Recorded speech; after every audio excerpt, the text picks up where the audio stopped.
Hello, Bob LeMin for LCTV. Happy to be back in historic Chadds Ford at Brandywine Museum of Art. Today I'm standing with Karen Baumgartner, Collections Manager for the Andrew and Betsy Wyeth Study Center here at the museum. Karen's going to talk to us today about a new exciting show focusing on Andrew Wyeth and one of the main sources of his inspiration over the decades, the Kerner Farm, right here in Chadds Ford. Okay, we're going to start with a very early watercolor from 1934, depicting one of Wyeth's first visits and impressions of Kerner's farm. Haying at Kerner's, and I'll let Karen take it from here. This is one of the very first works that he did at Kerner Farm, and you can see that he hasn't really evolved into his very detailed style yet. It's very washy and there's quite a bit of color. But this is an example of the beginnings of his fascination with this long subject. Yeah, a Wyeth that doesn't look like a Wyeth. Okay. Now we're looking at an egg tempera, very early egg tempera for the artist, which became his favorite forms of painting. One of his earliest friends from Chadds Ford. And it's entitled Black Hunter. And again, it's an overview of the Kerner Farm. And I'll let Karen tell you about the backstory. We're standing here on Kerner Hill, and Andrew would have walked from the N.C. Wyeth house, which would have been in this direction. He would have walked across the fields and over the hill and then eventually to the farm. And what we can see here is the way the progression of his subjects comes together in such a small geographic space. We have Mother Archie's Church here, which was another major subject for him, but this is Ring Road that leads to the Kerner Farm. And it's interesting to compare the previous egg tempera of Wyeth's friend to a painting done about 6 years later, where Wyeth begins to get more abstract with the figures, the shapes, the handling of the paint, and kind of a foreboding scene here. But if you squint your eyes a little bit, you might see a little bit of Franz Kline, you might see a little bit of Robert Motherwell. This is one of the works that is in the collection of the Brandywine Museum of Art, and it will only be at the Chadds Ford venue of the exhibition. One of Wyeth's earliest and most important portrait studies is a tribute to the Baron of Kerner Farm, Carl Kerner. This is painted about 3 years after Wyeth's father was killed within sight of the Kerner Farm. And I remember my high school teacher talking about how mysterious and foreboding and symbolic he thought the steel hooks were in the ceiling. We learned later that the hooks were there so Carl could hang meat and dry things from the ceiling. So they were very utilitarian, but you can see that in Wyeth's hands, they look very menacing, and the way that he has portrayed his friend and father figure Carl is from below, and the light from the side. He's brought so much drama to what could really be a very ordinary scene. So here's an epic painting, kind of an overview of not only the farmhouse, but the spring shed, and of course the lifeblood of the water running through the landscape, painted at the end of the day. And I learned later that Carl Kerner was actually suffering from his last fatal illness during this time, and you see the symbolic light on in the window where he was actually inside recuperating. I think this is a really beautiful example of how a work can be interpreted differently by different people. There's so much emotion that he's put into this painting, but it could be very peaceful or it could be very anxious, and people also have that same kind of response to the end of a life. Yeah. Here's a finely textured kind of a dry brush watercolor of a painting that became one of Wyeth's signature paintings from the 1960s. This is a view that you can still see today at the Kerner Farm, where the water is in the trough, and the buckets on the wall, the views out the window, and it's just an epic painting, and you can almost see little, I guess, grid lines maybe running through the painting. I'm not sure if they're grid lines or just lines indicating the wall, but I can see some pencil lines in the background. He defined some very specific details with the pencil so that he would know when he was, this was pretty much the complete composition for the artwork, and so he would transfer that later to the tempera panel. Yeah, right. So another familiar figure in the Wyeth legacy is, of course, Helga Tesdorf, who was a nurse to Carl Kerner in the 70s, and I guess that's how Wyeth and Helga met at the farm. Exactly. And she became another longtime muse and model for the artist. Here she is walking down the road to go to work. Helga lived across the street from the Kerner farm, and that is how the artist met her. And of course, she became a major subject as well. But she was a very good companion for the Kerners because she herself was a German immigrant, and so it was a lot of common background. Yeah. And maybe she was someone for Carl's wife to talk to, because Carl's wife was kind of isolated. She didn't speak much English, right. and she would have been able to converse with Helga. Yeah. So here's a watercolor from 1975. Again, intimate look at Carl Kerner. But Kerner's depicted in his World War I outfit, and of course the distinctive German helmet of the day. But look at the almost abstract background of the pine trees and snow. And we'll talk a little bit more about the helmet in the next shot. So, what do you think, Karen? This is a wonderful portrait of Carl. Again, you've got the steely blue eyes, and this also reflects one of his great fascinations about Wyeth's fascinations with soldiers in wartime. He was born in 1917 at the start of World War I, and he was just amazed and thrilled and terrified by knowing that this was a German machine gunner at the Battle of Verdun. That's one of his enduring fascinations with Carl Kerner. Again, Carl Kerner's helmet from World War I makes an appearance in another Wyeth watercolor. This is a study for another major painting, but he's curiously depicted the helmet upside down full of pine cones, and I guess Carl's wife probably put the pine cones in there for kindling? Anna Kerner did that. She gathered the pine cones, and it's such a contrast to what the helmet was originally meant to be used for.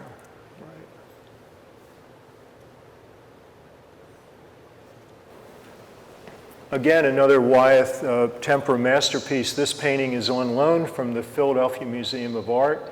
When it was bought by the museum in the mid-1960s, it set the record for the most expensive painting ever by a living American artist, and it kind of caused a furor. People were astonished and amazed and maybe a little irritated that it fetched that much money.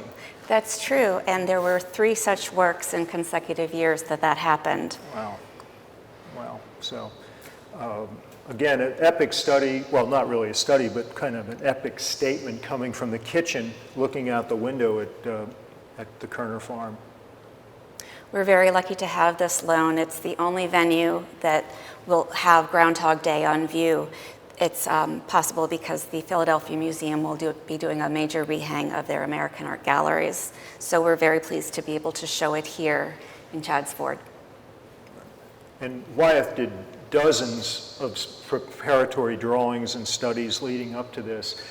You may not be able to see it on TV today, but there's an intricate wallpaper pattern in the background, and the museum did an interesting twist to this show. In the next shot, you're going to see they reproduced the wallpaper on one of the walls here at Brandywine Museum. Another shot of Anna Kerner working over the stove in the Kerner kitchen.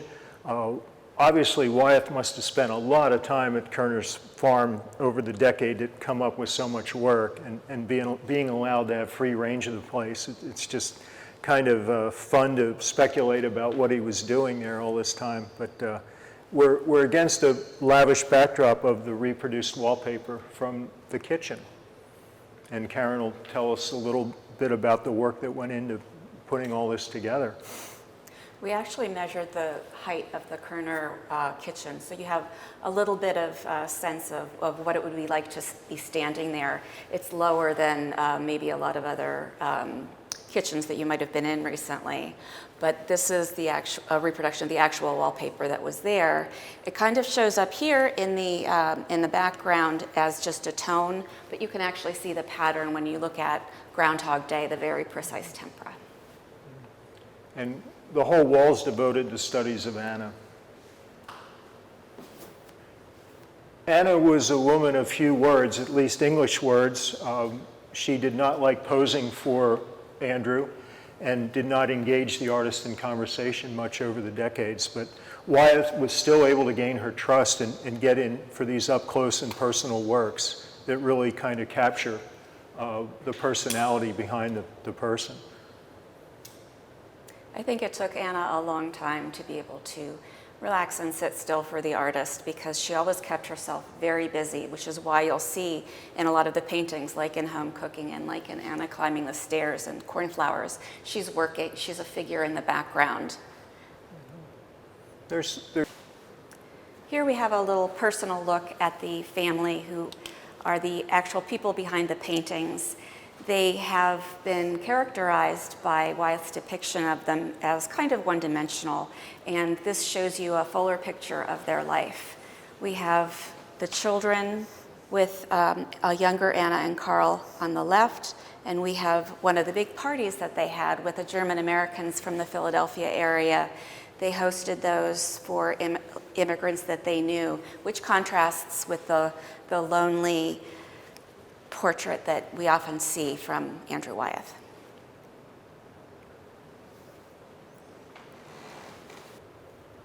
Now we're looking at early studies that Wyeth used working up to Groundhog Day. And the top painting is one of the dogs that roamed around the farm. And in this depiction, it almost looks more like a wolf, I think, than a dog. But it's called Wild Dog Study for Groundhog Day. And again, we see some abstract shapes in the background. Yes, this is an interesting example of how he got into a composition and what he worked around. Because, of course, the final composition of Groundhog Day is from inside the kitchen. And here is the window that you're looking out of, and here is the log that you see from the other direction in the final composition. And then the Kerner farm depicted in a soft blanket of falling snow at the bottom. And again, this is a study for Groundhog Day, and you can see how far he's zoomed out from that little intimate table setting that you see in Groundhog Day. And still the log, and the farm building almost takes on a kind of an abstract quality. And you see a lot of the snow that the artist loved so much.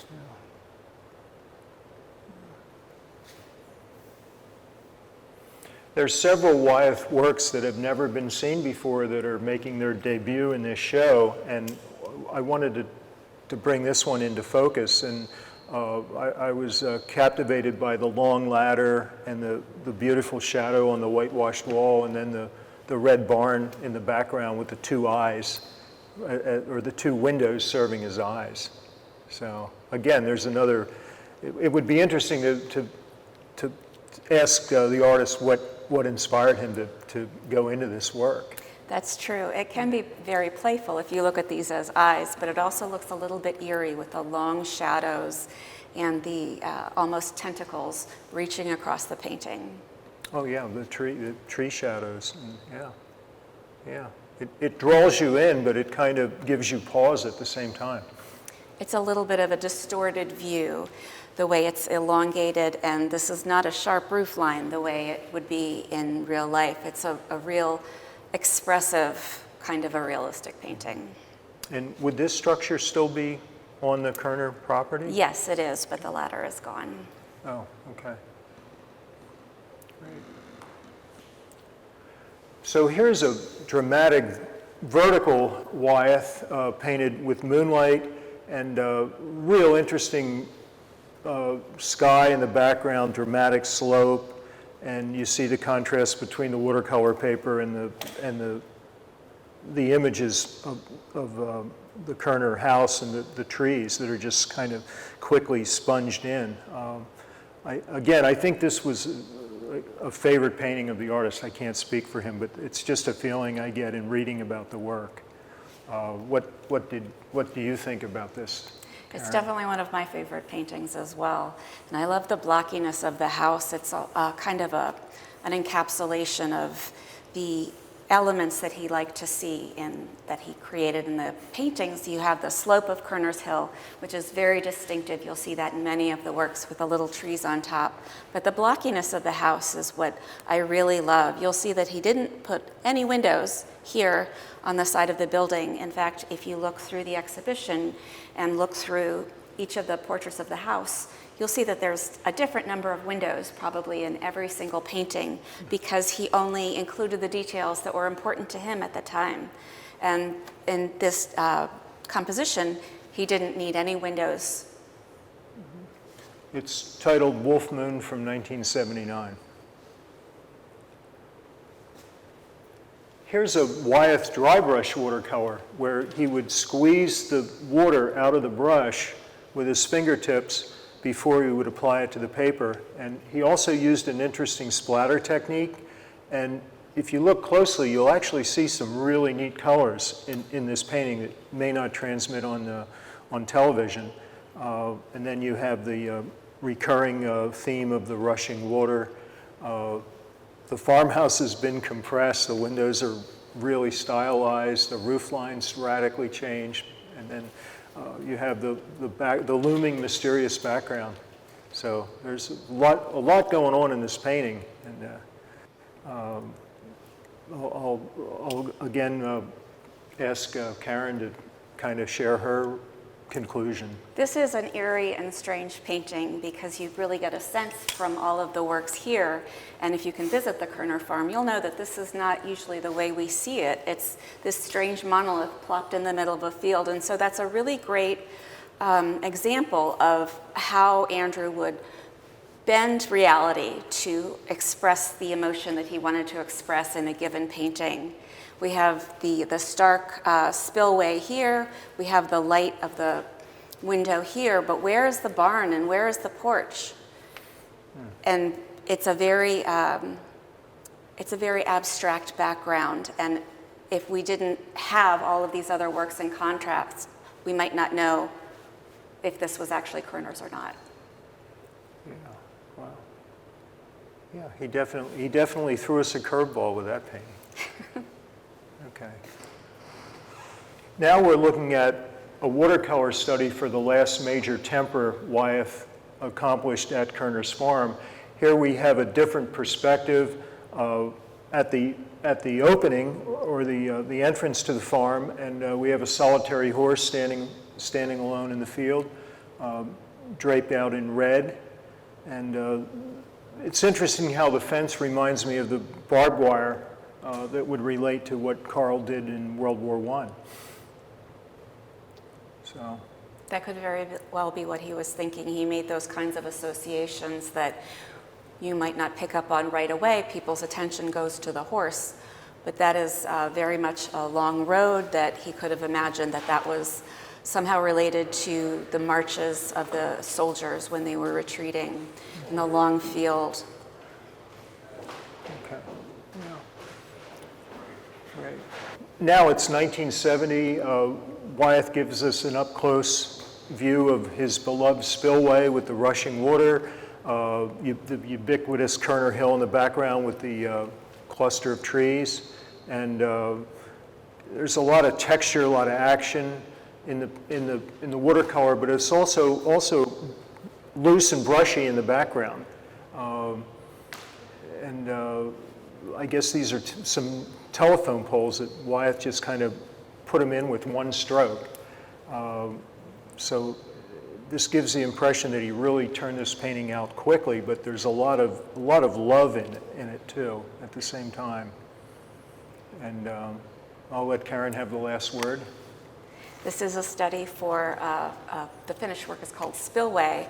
And of course, this is the spillway, which is just a small detail of the Kerner farm.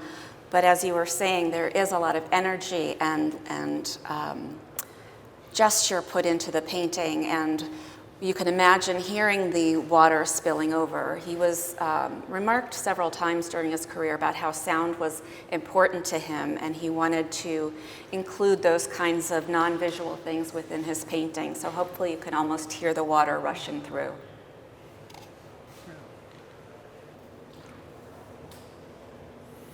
Here's a painting from 1978 when Carl Kerner was in his last stage of life, suffering from leukemia.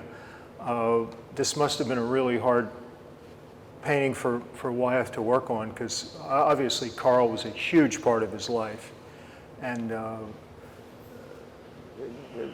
Wyeth, there's a lot of windows in Wyeth's art, so at least we're left with the thought that maybe Carl could be comforted by looking out the window at his beloved farm and Kerner's Hill in the background. And this was a painting that Wyeth did as a tribute, and we'll see the finished tempera in a minute.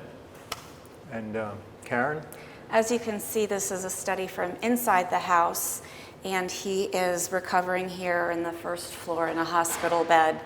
And all the hallmarks, the line of Kerner's Hill, as well as Carl himself with his cheekbones and the pond there. And then what Wyeth does is he imagines what will actually happen to his good friend Carl once he's passed away. Okay. So out of that watercolor study, Wyeth did this epic tribute tempera to his good friend Carl, where he took his position from literally his deathbed and puts him in a comforting blanket of snow and gives the impression that Carl's melting into the landscape, just like the snow. But it's exciting to be in front of a great painting like this, and you get to see little surprises that you can't see by looking at a reproduction in a book. You can see I guess they're tire tracks or tractor tracks on Kerner's Hill, and a beautiful sliver of a moon that hangs there like a fingernail. That just adds some depth and drama to the piece.